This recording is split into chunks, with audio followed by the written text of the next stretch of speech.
आज हम लोग एक नया टॉपिक देखेंगे जिसे बोलते हैं काइनेमैटिक्स, जो कि क्लास 9 के सिलेबस में आपको मिलेगा।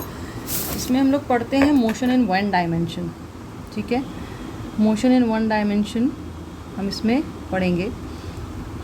मोशन तो हमारे 2 डायमेंशन में भी होता है और 3 डायमेंशन में भी होता है, बट हमारे कोर्स में अभी क्लास 9 में ओनली 1 डायमेंशन की बात कही गई है, तो हम लोग इसी को डिस्कस करते हैं। 1 डायमेंशन के बारे में जानने से पहले हम लोग कुछ टर्म्स हैं जिनको समझ लेते हैं, जो इसमें आगे आपको यूज़ होंगे। जैसे अगर हम डिस्टेंस की बात करते हैं या डिस्प्लेसमेंट की बात करते हैं, इन दोनों में कुछ अंतर होता है। ठीक है, डिस्टेंस क्या है? एक जगह से हमने अपना मोशन स्टार्ट किया और हम मान लीजिए 5 किलोमीटर बाद बी पॉइंट पे पहुँचे, तो हमारा डिस्टेंस जो हो गया वो 5 किलोमीटर का हो गया। अगर बी से हम किसी सी पॉइंट पर जा रहे हैं और ये 2 किलोमीटर है बी से, तो हमारा टोटल डिस्टेंस जो होगा वो 5 + 2 होगा, यानी कि 7 किलोमीटर होगा। वहीं अगर हम डिस्प्लेसमेंट की बात करते हैं, तो डिस्प्लेसमेंट होता है shortest possible way of initial and final position. यहाँ मेरा इनिशियल पोजीशन है जहाँ से हम अपनी जर्नी स्टार्ट कर रहे हैं और लास्ट में हम पहुँच रहे हैं सी पे, तो जो शॉर्टेस्ट पॉसिबल वे होगा ए से सी पर जाने का, वो क्या होगा? AC डिस्टेंस होगा। ठीक है, तो ये जो AC डिस्टेंस है ये आपका डिस्प्लेसमेंट देगा। ओके, तो हम डिस्प्लेसमेंट में जनरली डिस्प्लेसमेंट को किसी फॉर्मूले की हेल्प से हम कैलकुलेट करते हैं, जबकि डिस्टेंस जो है उसको हम सिंपली जितना हमने मूव किया है उतना डिस्टेंस को ऐड करते हुए हम एक टोटल डिस्टेंस को पाते हैं। ठीक है, अब डिस्टेंस क्या होता है? डिस्टेंस में केवल मैग्नीट्यूड होता है। जैसे यहाँ पे आपने 5 किलोमीटर चले, फिर आप 2 किलोमीटर चले, तो टोटल डिस्टेंस जो चले आपने वो 7 किलोमीटर चला, तो आपको एक मैग्नीट्यूड फिगर मिल रहा है 7 किलोमीटर का। ठीक है, ये 7 इसका मैग्नीट्यूड है और किलोमीटर उसकी यूनिट होती है। ओके,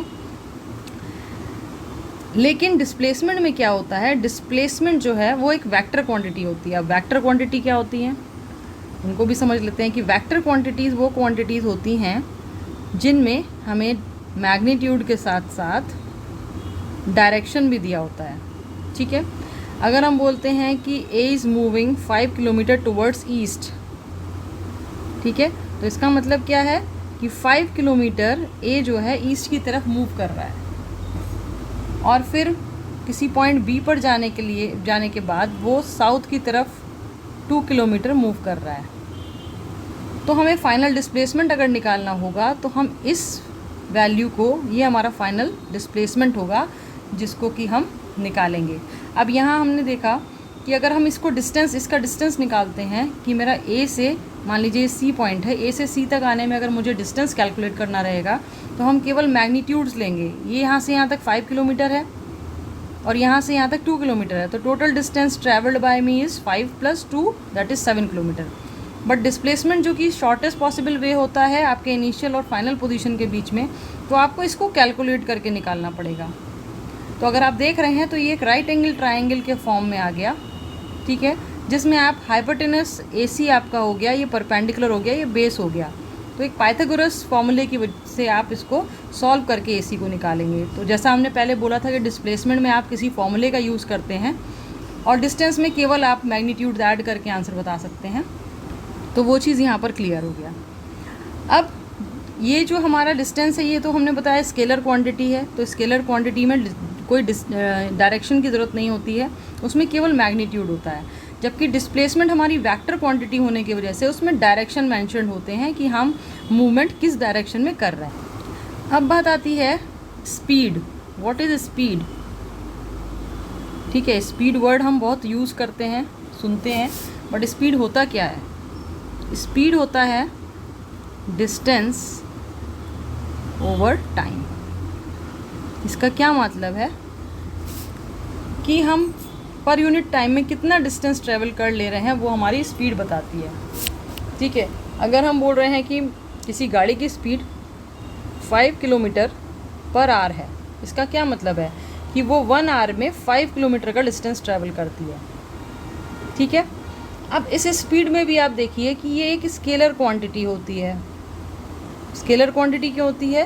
क्योंकि स्पीड की हम वैल्यू तो बता रहे हैं, बट इसका कोई डायरेक्शन नहीं दिया होता है कि किस तरफ वो स्पीड काम कर रही है। ठीक है, तो डिस्टेंस हमारी स्केलर क्वांटिटी होती है, ऐसे ही स्पीड भी हमारी स्केलर क्वांटिटी होती है। अब यहाँ भी देखिए कि ये फॉर्मूले में आपका डिस्टेंस अपॉन टाइम है, ये डिस्टेंस हमारा स्केलर है और स्पीड भी हमारा स्केलर क्वांटिटी है, ठीक है। स्पीड के बाद अब एक उससे मिलता जुलता वर्ड आता है जिसको हम बोलते हैं वेलोसिटी। अब ये वेलोसिटी क्या होती है? वेलोसिटी का फॉर्मूला होता है डिस्प्लेसमेंट अपॉन टाइम।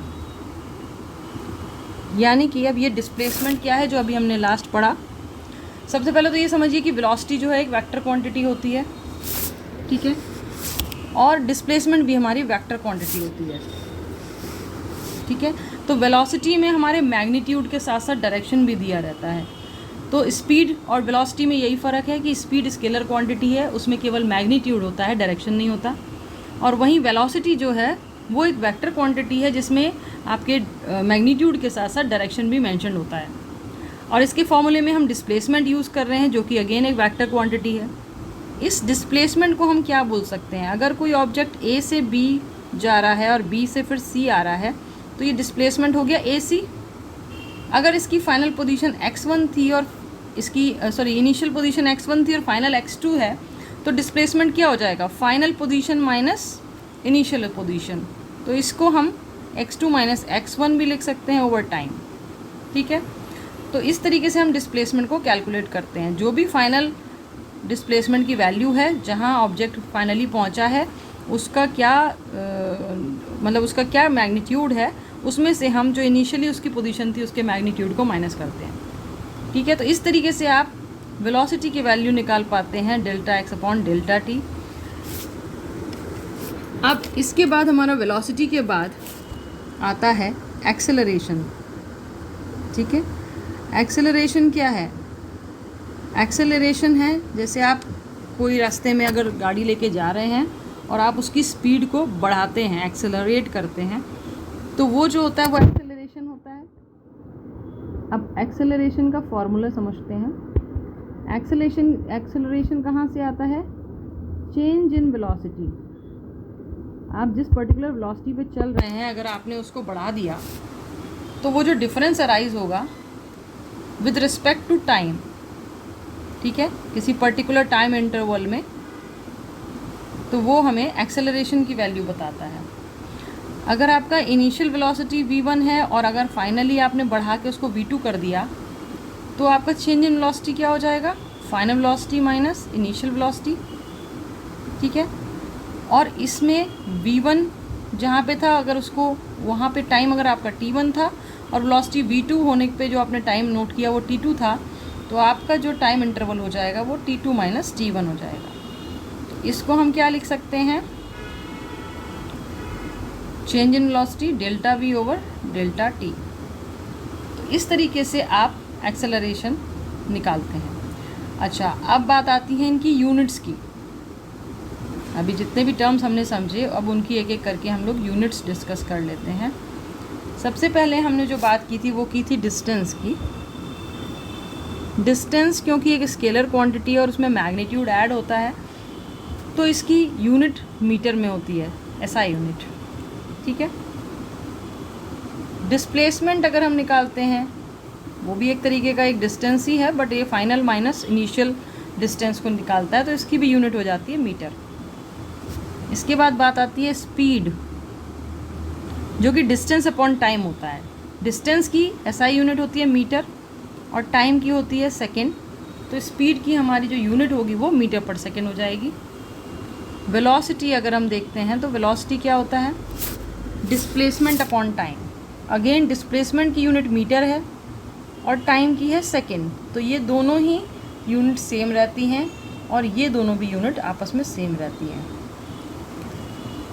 अब देखिए एक्सेलरेशन की यूनिट क्या होगी। एक्सेलरेशन क्या फॉर्मूला हमने बताया था? Acceleration is equals to change in velocity upon time interval. अब वेलोसिटी की यूनिट हमने अभी देखी कि मीटर पर सेकेंड होती है और टाइम की हमारी सेकेंड होती है, तो अगर इसको सॉल्व करेंगे तो एक्सेलरेशन की जो यूनिट आएगी वो मीटर पर सेकेंड स्क्वायर आती है, ठीक है। तो अब हमने जो टर्म्स हमारे यूज़ होने हैं इस चैप्टर में वो हमने समझ लिए हैं। और उनकी यूनिट्स भी समझ ली हैं। अब हम लोग कुछ ग्राफ बना के उससे समझेंगे इनका क्या रिलेशन आपस में रहता है। उससे पहले बात कर लेते हैं टाइप्स ऑफ मोशन की, जो कि हमारे जो काइनेमेटिक्स में हम पढ़ते हैं टाइप ऑफ मोशंस। तो पहला होता है यूनिफॉर्म मोशन। यूनिफॉर्म ऐसे नेम से ही सजेस्ट हो रहा है कि कोई ऑब्जेक्ट यूनिफॉर्मली चल रहा है। इसका मतलब क्या है कि वो equal distance equal time interval में कवर कर रहा है। ठीक है, x distance equal time interval में कवर कर रहा है। ठीक है, अगर यहाँ पे 1 सेकेंड लग रहा है तो यहाँ पर भी 1 सेकेंड लग रहा है और यहाँ पर भी 1 सेकेंड लग रहा है। तो इस तरीके के मोशन को हम बोलते हैं यूनिफॉर्म मोशन। वहीं अगर नॉन यूनिफॉर्म मोशन है, इसका मतलब क्या है, unequal distance in equal time interval. यहाँ पे 1 सेकेंड में अगर x किलोमीटर चल रहा है तो यहाँ पे 5 सेकेंड में वो y किलोमीटर चल रहा है। फिर यहाँ पर 2 सेकेंड्स में z किलोमीटर चल रहा है। तो ये अनइक्वल डिस्टेंसेस चल रहा है, सॉरी इक्वल इंटरवल्स में। टाइम इंटरवल सेम रहेगा इसमें। ठीक है, 1 सेकेंड में ही वो स्पीड बढ़ा के y चल रहा है तो उसने डिस्टेंस ज़्यादा कवर कर लिया। फिर अगले 1 सेकेंड में वो z किलोमीटर चल रहा है, जो स्पीड धीरे होने से वो कम डिस्टेंस ट्रेवल कर रहा है। तो इस तरीके के मोशन होते हैं नॉन यूनिफॉर्म मोशन। तो अभी इस क्लास में हमने सारे टर्म्स को समझा है। नेक्स्ट क्लास में हम लोग इस पर कुछ ग्राफ्स को डिस्कस करेंगे जिनमें इन सब टर्म्स का यूज़ होगा। सो आपसे मिलते हैं फिर नेक्स्ट क्लास में। Till then bye.